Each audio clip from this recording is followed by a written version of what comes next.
Hello ಮಕ್ಕಳೇ, welcome you all to the ನಮ್ಮ Vedanta SSLC. ಮತ್ತೆ ಇವತ್ತು ರಿತಿಕಾ ಮ್ಯಾಮ್ ಏನಪ್ಪ ತಂದಿದ್ದಾರೆ ಅಂದ್ರೆ ಮಾರ್ಕ್ಸ್ ಬೂಸ್ಟರ್ ಸೀರೀಸ್. ಸೊ ಇವತ್ತು ಹೇಗೆ ಯಶು ಸರ್ ಆಲ್ರೆಡಿ ಸ್ಟಾರ್ಟ್ ಮಾಡಿದ್ದಾರೆ ಮ್ಯಾಥ್ಸ್ ಸಬ್ಜೆಕ್ಟ್ ಮೇಲೆ, ಹೇಗಪ್ಪ ನಾವು ಮಾರ್ಕ್ಸ್ ಅನ್ನ ಬೂಸ್ಟ್ ಮಾಡ್ಕೋಬಹುದು. ಸೊ ಇವತ್ತು ನಾನು ಒಂದು ಬಯಾಲಜಿ ಟಾಪಿಕ್ ತಂದಿದ್ದೇನೆ, ಯಾವ್ದದು life process. So life process ಮೇಲೆ ನಿಮಗೆ ಯಾವ ತರ ನೀವು ಮಾರ್ಕ್ಸ್ ಅನ್ನ ಬೂಸ್ಟ್ ಮಾಡ್ಕೋಬಹುದು, ಯಾವ ತರ ಕ್ವಶನ್ಸ್ ಕೇಳ್ತಾರೆ, ಮತ್ತೆ ಯಾವ ತರ ನಾವು ಪ್ರಿಪೇರ್ ಆಗಬೇಕು ಮಿಡ್ ಟರ್ಮ್ಸ್ಗೆ, ಅದ್ರ ಬಗ್ಗೆ ಇನ್ಫಾರ್ಮೇಶನ್ ಕೊಡ್ತೇನೆ. ಸೊ ಇನ್ ಡೀಟೇಲ್ ಆಗಿ ಬರೀ 10 ನಿಮಿಷ ಇರುತ್ತೆ, ಅದು ಕಾನ್ಸಂಟ್ರೇಟ್ ಮಾಡಿ ಕೇಳಿ ಹೇಗೆ ನಾವು ಮಾರ್ಕ್ಸ್ ಕಂಪ್ಲೀಟ್ಲಿ ನಾವು ಬೂಸ್ಟ್ ಮಾಡ್ಕೋಬಹುದು. ಆ ರೀಲ್ಸ್ ಸ್ಕ್ರೋಲ್ ಮಾಡೋ ಬದಲಿ ಇದನ್ನ ಕೇಳಿದ್ರೆ ನಿಮಗೆ ಗೊತ್ತಾಗುತ್ತೆ ಯಾವ ಟಾಪಿಕ್ ಫಸ್ಟ್ ಓದ್ಬೇಕು ನಾನು, ಮತ್ತೆ ಯಾವ ಟಾಪಿಕ್ ಆಮೇಲೆ ಓದಬಹುದು. ಇದು ಬಹಳ ಇಂಪಾರ್ಟೆಂಟ್ ಇಲ್ಲಪ್ಪ, ಇದ್ರ ಬಗ್ಗೆ ಡೀಟೇಲ್ಸ್ ನಿಮಗೆ ಇವತ್ತು ಗೊತ್ತಾಗುತ್ತೆ. ಸೊ ಫಸ್ಟ್ ಏನಪ್ಪಾ ನೀವು ಅಂಡರ್ಸ್ಟ್ಯಾಂಡ್ ಮಾಡ್ಕೊಳ್ಳೋದು ಅಂದ್ರೆ ವೇಟೇಜ್. ಯಾವ ತರ ವೇಟೇಜ್ ಕೇಳ್ತಾರೆ, almost chapter weightage is almost 10 to almost 8 to 10 marks ಅಂತೂ 100% ಕೇಳ್ತಾರೆ, ಆಯ್ತಾ. ಸೊ ಇದರ ಪ್ರಕಾರ ಮಿಡ್ ಟರ್ಮ್ಸ್ ನಲ್ಲಿ ಲೈಫ್ ಪ್ರೊಸೆಸ್ ಮೇಲೆ 10 ಮಾರ್ಕ್ಸ್ ಅಂತೂ 100% ಬೀಳುತ್ತಪ್ಪ. ನೆಕ್ಸ್ಟ್ ಏನು ಕ್ವಶನ್ ಟೈಪ್ ಯಾವ ತರ ಕೇಳ್ತಾರೆ, definitions or short means single word. So ಬಯಾಲಜಿನಲ್ಲಿ ಸಿಂಗಲ್ ವರ್ಡ್ ಕ್ವಶನ್ಸ್ ಬಹಳ ತರ ಇರುತ್ತೆ. ಸೊ ಕಾನ್ಸಂಟ್ರೇಟ್ ಮಾಡಿ ಯಾವ ತರ ಅಪ್ಪ ಇರುತ್ತೆ, ಸ್ಪೆಲ್ಲಿಂಗ್ ಮಿಸ್ಟೇಕ್ಸ್ ಬಹಳ ಮಾಡಬೇಡಿ, ಆಯ್ತಾ. ಸೊ ಅದ್ರ ಮೇಲೆ ಎಷ್ಟು ಕೇಳ್ತಾರೆ, ಆಲ್ಮೋಸ್ಟ್ 2 ಮಾರ್ಕ್ಸ್. ನೆಕ್ಸ್ಟ್ ಏನಪ್ಪ, reasoning or process. Reasoning or processes means ಅಂದ್ರೆ ರೀಸನಿಂಗ್ ಕ್ವಶನ್ ಅಂದ್ರೆ ಏನು, ಅಪ್ಲಿಕೇಶನ್ ಬೇಸ್ಡ್ ಕ್ವಶನ್ಸ್. ಸೊ ಆ ಅಪ್ಲಿಕೇಶನ್ ಬೇಸ್ಡ್ ಕ್ವಶನ್ಸ್ ಹೇಗೆ ಕೇಳ್ತಾರೆ, ಇನ್ ಕೇಸು NCERT ಬುಕ್ ನಲ್ಲಿ ಯಾವುದೋ ಒಂದು ಬಾಕ್ಸ್ ನಲ್ಲಿ ಇದೆಯಪ್ಪ, ಬಹಳ ನಿಮಗೆ ಇಂಪಾರ್ಟೆಂಟ್ ಅನಿಸ್ತಿಲ್ಲ ಅಂದ್ರೂ ಅದು ಇಂಪಾರ್ಟೆಂಟ್ ಇರುತ್ತೆ. You should not miss out a single line from the book. So ಅದಕ್ಕೆ 3 ಮಾರ್ಕ್ಸ್ ಕ್ವಶನ್ಸ್ ಕೇಳ್ತಾರೆ. ನೆಕ್ಸ್ಟ್ ಏನಪ್ಪ, diagram based. Diagram based almost 4 to 5 marks question ಕೇಳ್ತಾರೆ. ಹೈಯೆಸ್ಟ್ ಇರೋದೇ diagrams. So make sure life process ನಲ್ಲಿ ಯಾವ diagrams ಇದೆ ಅಲ್ಲ ಎಲ್ಲಾನು ಒಂಥರ ಕಣ್ಣಾಡಿಸ್ಬಿಡಿ. ಕಣ್ಣಾಡಿಸ್ಬಿಟ್ರೆ ಏನಾಗುತ್ತಪ್ಪ, ಯಾವ್ದಿದೆಯಪ್ಪ ಡೈಗ್ರಾಮ್ಸ್, ಲೇಬ್ಲಿಂಗ್ ಏನಿದೆ ಅದು ಈಸಿಯಾಗಿ ನಿಮಗೆ ಗೊತ್ತಾಗುತ್ತೆ. Next comes the how questions has been actually asked. So very common and the short definitions. ಯಾವ ತರ ಶಾರ್ಟ್ ಡೆಫಿನೇಷನ್ಸ್ ಅನ್ನ ಕೇಳಿದ್ದಾರೆ, define life process. Define life process. Next ಏನಪ್ಪ, ವಾಟ್ ಇಸ್ ಪ್ರೆಸ್ಟಲೈಸಿಸ್. ಸೊ ಈ ತರ ಕ್ವಶನ್ಸ್ ಅನ್ನು ಕೇಳ್ತಾರೆ. Name the excretory unit of a kidney, right one function of a stomata. So these are a single word questions, ಬರೀ ಒಂದು line ನಲ್ಲಿ answer ಮುಗಿಯುತ್ತೆ. ಈ ತರ ಕ್ವಶನ್ಸ್ ಬಹಳ ಸಲ ಪ್ರೀವಿಯಸ್ ಇಯರ್ಸ್ ನಲ್ಲಿ ಬಿದ್ದಿದೆ. So don't make sure don't neglect them at all. Okay, what to neglect ಮಾಡಬೇಡಿ. ಕ್ಲಿಯರಾ? ನೆಕ್ಸ್ಟ್ ಅಪ್ಪ, where how the questions has been asked in the very common diagrams. Diagrams ಮೇಲೆ ಯಾವ ತರ ಕ್ವಶನ್ಸ್ ಕೇಳಿದ್ದಾರೆ, draw and label the human heart. Human heart question ಬಹಳ ಸಲ repeat ಮಾಡಿದ್ರು 2-3 ಟೈಮ್ಸ್. ಆಮೇಲೆ ಸ್ವಲ್ಪ ಕಡಿಮೆ ಆಗಿತ್ತು, ಅದಾದ ತಕ್ಷಣ ಯಾವ ಸ್ಟಾರ್ಟ್ ಮಾಡಿದ್ರು, ನೆಫ್ರಾನ್. ಸೊ ಈ ತರ ನೆಫ್ರಾನ್ ಮತ್ತು ಹ್ಯೂಮನ್ ಹಾರ್ಟ್ ಯಾವ್ದ್ರಲ್ಲಿ ಒನ್ ಇಸ್ ಕಂಪ್ಲೀಟ್ಲಿ ಫಿಕ್ಸ್. ಇದು ಈ ಎರಡ್ನಲ್ಲಿ ಡೈಗ್ರಾಮ್ಸ್ ನಲ್ಲಿ ಒಂದಂತೂ ಕಂಪ್ಲೀಟ್ಲಿ ಬೀಳುತ್ತೆ, 100% ಶೋರ್ ಕ್ವಶನ್ ಇಟ್ ಇಸ್, ಆಯ್ತಾ. So draw and label the human alimentary canal and draw the label the human respiratory system. Thus both also questions are very very important. ಇದನ್ನು ಬಹಳ ಸಲ ಕೇಳಿದ್ದಾರೆ. Don't neglect the things. ಇವೆಲ್ಲ repeat ಆಗಿರೋ questions. Repeat ಆಗಿರೋ questions ಅನ್ನ ನೀವು neglect ಮಾಡಿದ್ರೆ ನಿಮಗೆ ಮಾರ್ಕ್ಸೇ ಬೀಳಲ್ಲ. ನಿಮಗೆ ಯಾವ್ದು ಈಸಿ ಆಗ್ತಿದೆಲ್ಲ ಅದನ್ನ ಪದೇ ಪದೇ ಅದನ್ನ ಓದಿದ್ರೆ ನಿಮಗೊಂದು ಪೇಪರ್ನಲ್ಲಿ ನೆನಪೇ ಉಳಿಯಲ್ಲ. ಸೊ ಯಾವ್ದಪ್ಪ ಓದಬೇಕು, ಯಾವ್ದು ಕ್ವಶನ್ಸ್ ಹೈ ವೇಟೇಜ್ ಇದೆ, ಈ ಟಾಪಿಕ್ ಮೇಲೆ 100% ಶೋರ್ ಕ್ವಶನ್ ಕೇಳ್ತಾರಪ್ಪ. ಸೊ ಅದನ್ನು ಓದೋದು ಸ್ಟಾರ್ಟ್ ಮಾಡಿ, ಕಲೀರಿ, ಆಯ್ತಾ. ನೆಕ್ಸ್ಟ್ ಏನಪ್ಪ, how questions are actually been asked. Reasoning like application, like write the balanced equation of photosynthesis. ಬಹಳ ಸಲ ಏನ್ ಮಾಡ್ತಾರೆ, ಎಲ್ಲರೂ ಇಗ್ನೋರೆನ್ಸ್ ಮಾಡ್ತಾರೆ. ಫೋಟೋಸಿಂಥಸಿಸ್ ಬಗ್ಗೆ ಏನಪ್ಪ ಕೇಳ್ತಾರೆ, ಅವ್ರು ಕೇಳಲ್ಲ ಬಿಡಿ, ಕೇಳಿದ್ರು MCQ ನಲ್ಲಿ ಕೇಳ್ತಾರಂತ ಕನ್ಫ್ಯೂಸ್ ಆಗುತ್ತೆ. But they have asked this question on the application based. ಹೇಗಪ್ಪ ಮಿಡ್ ಟರ್ಮ್ಸ್ ಬೋರ್ಡ್ ಎಕ್ಸಾಮ್ಸ್ ಹೇಗಪ್ಪ ಡಿಸ್ಟ್ರಿಬ್ಯೂಟ್ ಮಾಡುತ್ತೆ. ಸೊ ಈಗ ನೋಡಿ, ಈಗ ಅಕಸ್ಮಾತ್ ಈ ಕ್ವಶನ್ ನಿಂದ ಇಷ್ಟು ಅಪ್ಲಿಕೇಶನ್ ಬೇಸ್ಡ್ ಇರುತ್ತೆ, ಇಷ್ಟು ಮಾರ್ಕ್ಸ್ ಡೈರೆಕ್ಟ್ ಕ್ವಶನ್ ಇರುತ್ತೆ, ಇಷ್ಟು ಮಾರ್ಕ್ಸ್ ವೆರಿ ಶಾರ್ಟ್ ಆನ್ಸರ್ ಇರುತ್ತೆ. ಸೊ ಈ ತರ ಬ್ಲೂ ಪ್ರಿಂಟ್ ಆಲ್ರೆಡಿ ಮಾಡಿರ್ತಾರೆ. ಕ್ಲಿಯರಾ? ಸೊ ಈ ಬ್ಲೂ ಪ್ರಿಂಟ್ ಆಲ್ರೆಡಿ ಮಾಡಿದ ತಕ್ಷಣ ನೀವು ಐಡಿಯಾ ಇರಬೇಕು ಯಾವ ತರ ಕ್ವಶನ್ಸ್ ಎದ್ರ ಮೇಲೆ ಯಾವ ಬೇಸಿಸ್ ಮೇಲೆ ಕೇಳ್ತಾರೆ ಅನ್ನೋದು, ತಿಳಿತಾ.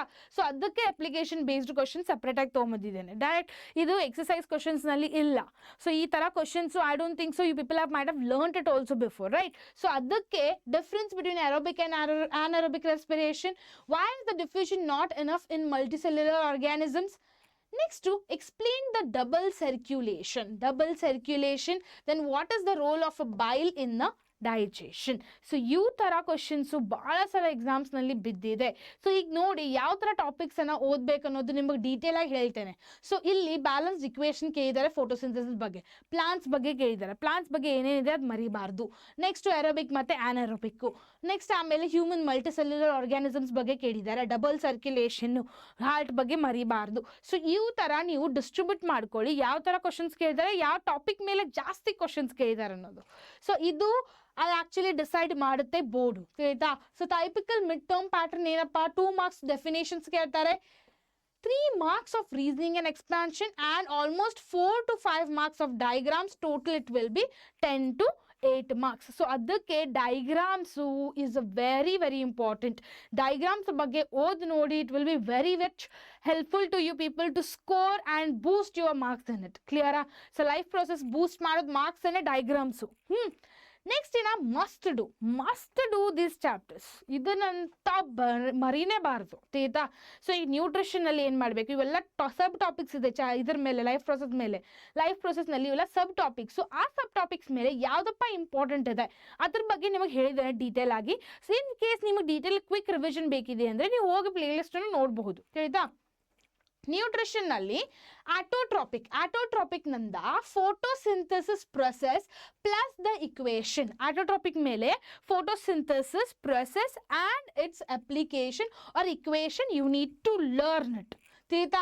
Heterotropic mele human digestive system, that is also a alimentary canal and enzymes and pesticides. So these are the things which you need to not forget only in the heterotropic. ತಿಳಿತಾ? Nutrition ನಲ್ಲಿ ಆಟ್ರೋಟ್ರಾಪಿಕ್ ಮತ್ತು ಹೆಟ್ರೋಟ್ರಾಪಿಕ್ ಎರಡು ಏನೇನಿದೆ ಎಲ್ಲ ಸಬ್ topic ನಲ್ಲಿ ಅವೆಲ್ಲ ಓದಬೇಕು. ತಿಳಿತಾ? ಸ್ಪೆಷಲಿ ನಿಮಗೆ ಮೆನ್ಷನ್ ಮಾಡಿದ್ದೇನೆ ಏನಪ್ಪ ಓದಬೇಕು ಅನ್ನೋದು. ನೆಕ್ಸ್ಟ್ ಏನಪ್ಪ, ರೆಸ್ಪಿರೇಷನ್. ರೆಸ್ಪಿರೇಷನ್ ಇಂದ ಏನು ಮಾಡಬೇಕು, aerobic versus anaerobic respiration with the equation ಮತ್ತು ಆಮೇಲೆ ಹ್ಯೂಮನ್ ರೆಸ್ಪಿರೇಟರಿ ಸಿಸ್ಟಮ್ ಅನ್ನು ಕಲಿಬೇಕು. ಯಾವ ಟಾಪಿಕ್ ಇಂದ? ರೆಸ್ಪಿರೇಷನ್ ಇಂದ ಇವೆರಡು ಆರೋಬಿಕ್ ಮತ್ತು ಆನಾರೋಬಿಕ್ ಮತ್ತು ಹ್ಯೂಮನ್ ರೆಸ್ಪಿರೇಟರಿ ಸಿಸ್ಟಮ್ ಇವೆರಡು ಮರಿಬಾರ್ದು. ಕ್ಲಿಯರಾ? ನೆಕ್ಸ್ಟ್ ಸಬ್ ಟಾಪಿಕ್ ಯಾವುದಪ್ಪ, ಸರ್ಕ್ಯುಲೇಷನ್ ಇಂದ human heart and the structure, path of the blood flow, double circulation and the role of the hemoglobin. These are the things which you people need to not forget it. Next ಏನಪ್ಪಾ, must do ನಲ್ಲಿ transport in the plants ನಲ್ಲಿ xylem and the role of the transpiration. xylem ಮತ್ತೆ phloem ಮತ್ತೆ role of the transpiration. ಏನಿದೆ role of transpiration ಅದನ್ನ ಮರಿಬಾರ್ದು. ಅದನ್ನು 2 marks ಗೆ ಬಹಳ ಸಲ ಕೇಳಿದ್ದಾರೆ. 2 marks ಕ್ವಶನ್ ಇದು. ಓಕೆ, ಇದ್ರ ಮೇಲೆ 100% ಬೀಳುತ್ತೆ. ಎಕ್ಸ್ಕ್ರೀಷನ್ ನಲ್ಲಿ ಏನು ಕೇಳಿದಾರಪ್ಪ, human excretory system, nephron diagram and dialysis principle. Human excretory system, nephron diagram ಮತ್ತೆ ಡಯಾಲಿಸಿಸ್ ಪ್ರಿನ್ಸಿಪಲ್. ಇದರದ್ದು ಡಯಾಲಿಸಿಸ್ ಪ್ರಿನ್ಸಿಪಲ್ ಇದನ್ನು ಎಕ್ಸ್ಕ್ರೀಷನ್ ನಲ್ಲಿ ಬಹಳ ಸಲ ಕೇಳಿದ್ದಾರೆ. ಇದೊಂದು ಬಾಕ್ಸ್ ನಲ್ಲಿದೆ. Don't forget this is very very important. ತಿಳಿತಾ? ಇಂಪಾರ್ಟೆಂಟ್ ಇದು.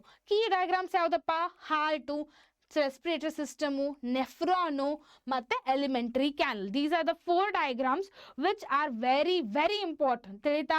Heart, alimentary canal, respiratory canal ಮತ್ತು ನೆಫ್ರಾನು ಇವೆಲ್ಲ 100% ಶೋರ್ ಕ್ವಶನ್ಸು. ತಿಳಿತಾ? ಸೊ ಈ ಡಯಾಗ್ರಾಮ್ಸ್ ಮೇಲೆ ಡಯಾಗ್ರಾಮ್ಸ್ ಅಂತೂ ಬೀಳುತ್ತೆ 4 to 5 marks. ಅದ್ರ ಜೋಡೆನೂ ಒಂದೊಂದು ಸಲ MCQ ಕ್ವಶನ್ ಕೇಳ್ತಾರೆ ಡಯಾಗ್ರಾಮ್ ಬೇಸ್ಡು.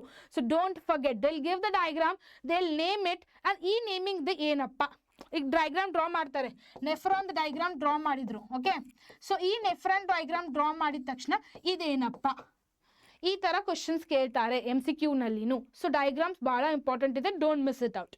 ತಿಳಿತಾ? ಸೊ ಈ ಥರ ಕ್ವಶನ್ಸು ರೆಫರೆನ್ಸ್ ಯಾವ್ದು ಮಾಡ್ಕೋಬೋದು ನೀವು, DSERT ಮತ್ತು NCERT ಕ್ವಶನ್ಸನ್ನು ಬುಕ್ಸನ್ನು ರೆಫರ್ ಮಾಡ್ಕೋಬೋದು. ರಿವಿಷನ್ಗೆ PYQs ಮತ್ತು ಮಾಡೆಲ್ ಕ್ವಶನ್ ಪೇಪರ್ಸನ್ನು ರೆಫರ್ ಮಾಡ್ಕೋಬೋದು. If in case if you people want the 30 minutes quick revision, ಏನೇನು ಓದಬೇಕು, ಯಾವ್ಯಾವ್ದು ಇಂಪಾರ್ಟೆಂಟ್ ಇದೆ ಅದರ ಎಕ್ಸ್ಪ್ಲನೇಷನ್ನು 30 minutesನಲ್ಲಿ ನಾನು ಆಲ್ರೆಡಿ ಮಾಡಿದ್ದೇನೆ. ಅದರದ್ದೊಂದು ಪ್ಲೇಲಿಸ್ಟ್ ಇದೆ already. Go check it out in detail if you want to learn about the life process. ಅಲ್ಲಿ 30 minutesನಲ್ಲಿ ನಿಮಗೆ ಕ್ವಿಕ್ ರಿವಿಷನ್ ಕೊಟ್ಟಿದ್ದೇನೆ. ಯಾವ್ಯಾವ ಥರ ನೋಡ್ಕೋಬಹುದು, ಯಾವ್ಯಾವ ಥರ ನಾಳೆ ಎಕ್ಸಾಮ್ಸ್ ಇದ್ರೆ ಇವತ್ತು ಏನಪ್ಪ ಟಾಪಿಕ್ಸ್ ನೋಡ್ಕೋಬಹುದು ನಾವು ಜಾಸ್ತಿ. ಆಲ್ರೆಡಿ ಓದಿರ್ತೀರ ನೀವು, ಯಾವ್ದು ಇಂಪಾರ್ಟೆಂಟ್ ಇದೆ ಅನ್ನೋದು ನಿಮಗೆ ಐಡಿಯಾ ಗೊತ್ತಾಗುತ್ತೆ. ತಿಳಿತಾ? So this is what you people can do it. Make sure without wasting the time to do that well and don't waste your time in the mid terms. ಬರ್ತಿದೆ ಅನ್ನೋದು panic ಆಗೋದು ಅದನ್ನೆಲ್ಲ ಮಾಡಬೇಡಿ, ತಿಳಿತಾ? ಸೊ ಈ topics ಏನು ಹೇಳಿದಾನಲ್ಲ ಇವತ್ತು ಅದನ್ನಷ್ಟೇ ಮಾಡಿ ನೋಡಿ, 100% ಶ್ಯೂರು 8 to 10 ಮಾರ್ಕ್ಸ್ ಅಂತ ನಿಮಗೆ ಪಕ್ಕಾ ಬರುತ್ತೆ ಲೈಫ್ ಪ್ರೊಸೆಸ್ಸಿಂದ, ತಿಳಿತಾ? So don't neglect, we are motivating you people to do the things, then make sure you people will follow that also. Till then everyone, see you.